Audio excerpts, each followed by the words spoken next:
Keary Guy is the new Ryan Reynolds action comedy film coming to us from 20th Century Studios. Still not used to that. Even seeing the logo come up on this, I'm expecting the big fox, and it's just Studios. It's like, okay, whatever. But this movie is about a non-player character named Guy who doesn't know he's a non-player character in a video game. He just works at a bank every day, goes through the same exact routine until one day he bumps into a character named Millie on the street, played by Jodie Comer, and she's so different and so unique, all of a sudden he starts to think, like actually try to do stuff differently, and he's now put into an action-adventure kind of plot to help Millie out. I was actually interested in this movie because the trailer looked like it could be something fun, kind of like a mixture of like The Matrix or Wreck-It Ralph, you know, a little bit of Lego Movie too.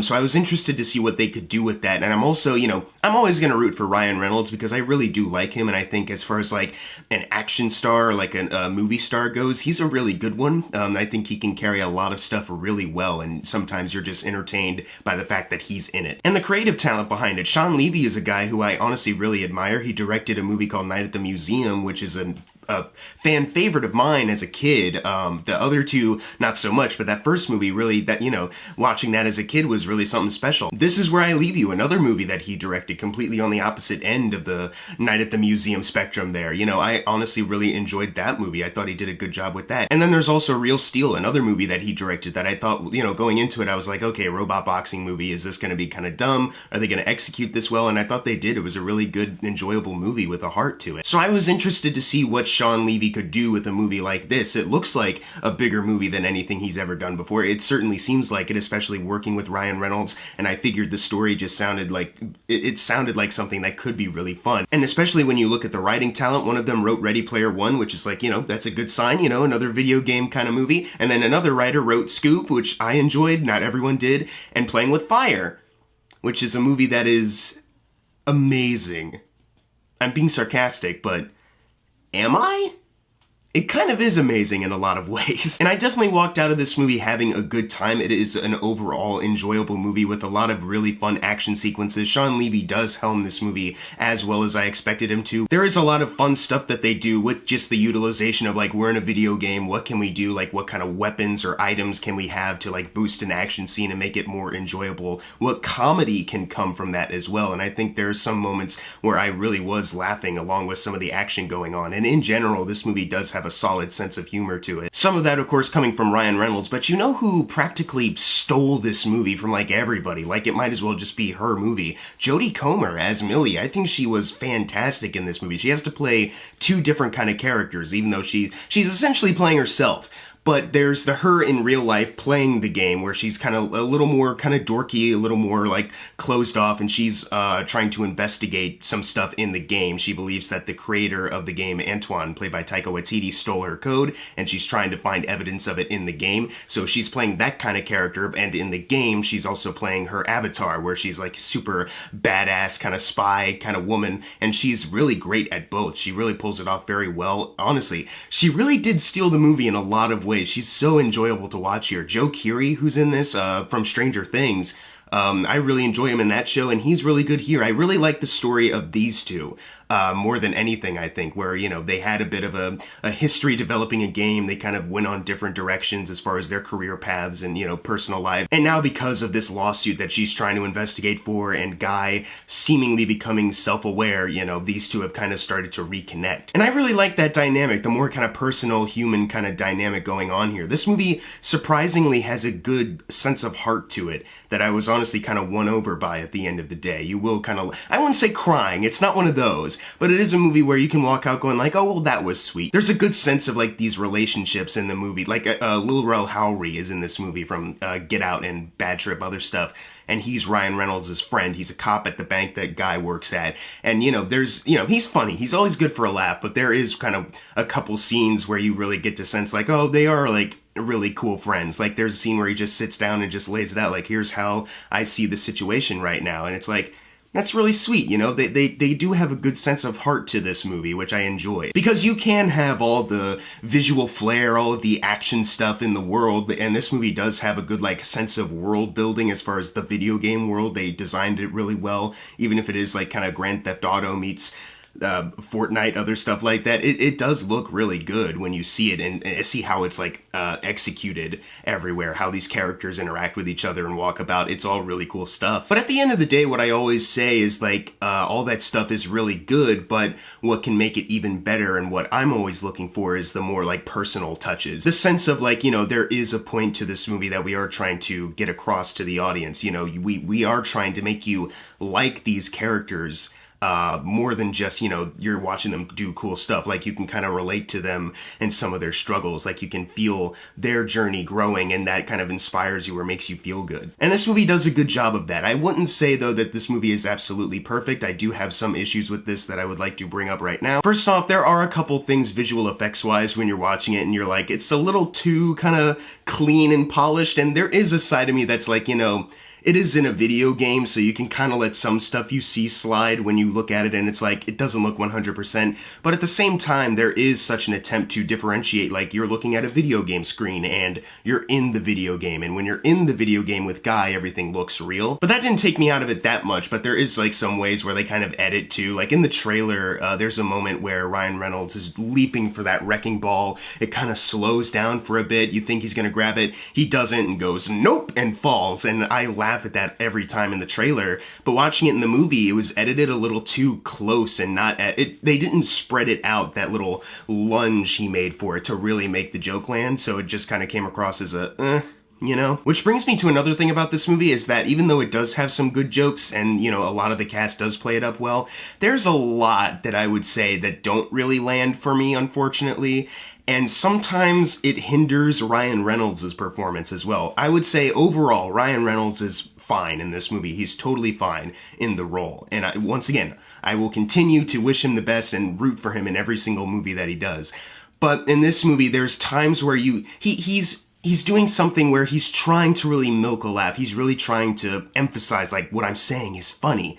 And you can kind of feel it, and it kind of took me out of the movie. I was like, it's not really that funny, and I can maybe even tell that you're ad-libbing, so maybe not. Let's not do that, you know? Someone who comes in like the Tasmanian devil of chaotic comedy comes in and honestly provides the best sense of humor to this whole movie, and that's Taika Waititi.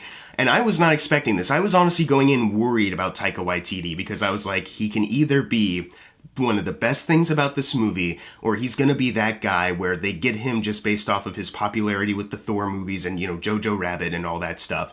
But he just, like, completely misses the mark, and they just have him doing stuff, especially considering the villain he's playing, like the corporate villain, really. Nope, he absolutely works in this movie. As soon as he came in and started doing his thing, I was like, this is so weird, because this is the kind of character that you would be like, well, the villain was a little weak and cheesy, I don't know, but him doing it, I was absolutely blown away by it. He's just unleashed. You can kind of tell he came in, maybe he got some direction, but he was mostly like, I'm gonna do whatever I want, and that's that. And I was like, you know what?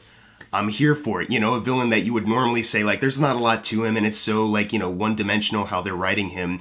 You like him a lot more because of Taika Waititi's performance, and you have a hard time imagining any other actor, especially a comedic one, coming in and doing it better than him. It helps that he's like a corporate villain. He's, you know, everything wrong with corporate. He's stealing code from Millie and Joe Keary, but he's a bro. That's, I think, the big thing about it, is that he's a corporate villain, but he tries to play it like a bro, even though he himself is not, like, in his 20s or anything like that. So that's what, I think that's the key to his humor here. He's so much fun. So it was a bit of a shame also when you look at a lot of what Ryan Reynolds is doing, and it doesn't really hold up to the villain of the film. And I was wondering, like, is it a sense of, like, him? Does he need to be recast? And it's like, no, he doesn't need to be recast, because there's movies where he's just consistently good. It's just in this one, it's very inconsistent. I think it's either the writing or the fact that maybe they just let him ad-lib a bit too much. It's one of those two. Especially the opening of this movie, instead of just showing you, like, here's a monotonous routine where you get to know Guy through his actions and just, you know, saying stuff with his friends. Instead,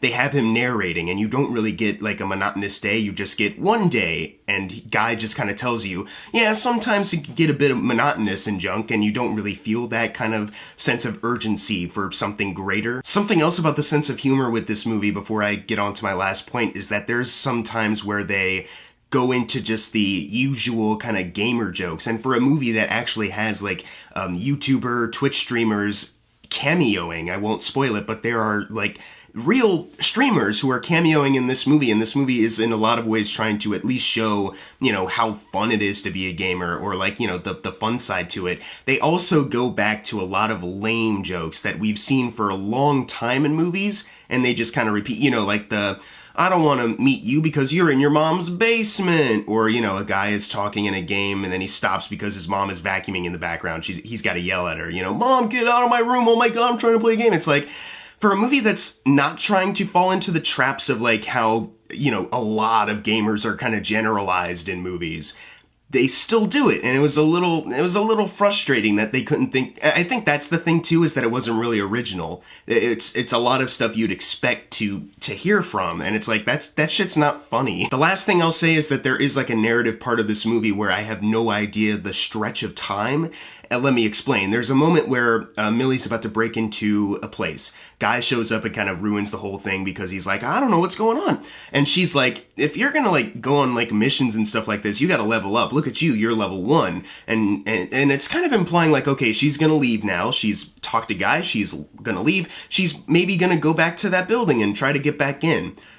Guy then has like a montage that takes place over the course of several days because he dies sometimes and he wakes up, he's like, oh my God, where he then levels up. And as soon as he gets to level 102, he's grown in popularity too online. All of this happens in the span of like, what, a day apparently? Because Millie then is at the same place. She's broken into the place that she was going to originally. But then I was thinking, Guy leveled up to 102 in like the short amount of time it would have taken you to then go back to this place. Like, what's the timeline here? Because now I'm starting to think about the logistics of everything going on, especially the rising popularity of this NPC. Like, how did this happen? You know, I needed it a bit more fleshed out, and it was like, it really jumbled my brain for a second. But that being said, I did really enjoy this movie. I just don't think it's like the most perfect blockbuster of the summer or anything like that. I have seen a lot of that. Then again, after you watch James Gunn's Suicide Squad, it's kind of hard to look at a lot of blockbusters the same way, you know what I'm saying? Because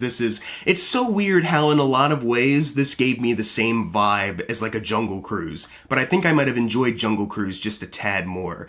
You know, I do overall enjoy this movie and I had a fun time with it. I could see myself watching it again and liking these characters, but I think it could have been tighter in a lot of ways, and I think it does suffer from some storytelling issues every once in a while. I'm gonna give Free Guy a B-. I did enjoy this though, and when Shawn Levy and Ryan Reynolds work on another movie together again, which they obviously will, they just did a Netflix movie that's gonna come out soon, and they're working on stuff right now, I will still be rooting for them, and I hope that those movies are better than this one, because although it's good, it definitely can show signs of improvement, and I hope for the best for these two, because I'm always rooting for them. But if you've seen Free Guy, leave in the comments below what you thought of it, and as always, thank you guys for watching. Make sure to subscribe. I'm Jackson Fulcher. See you guys next time.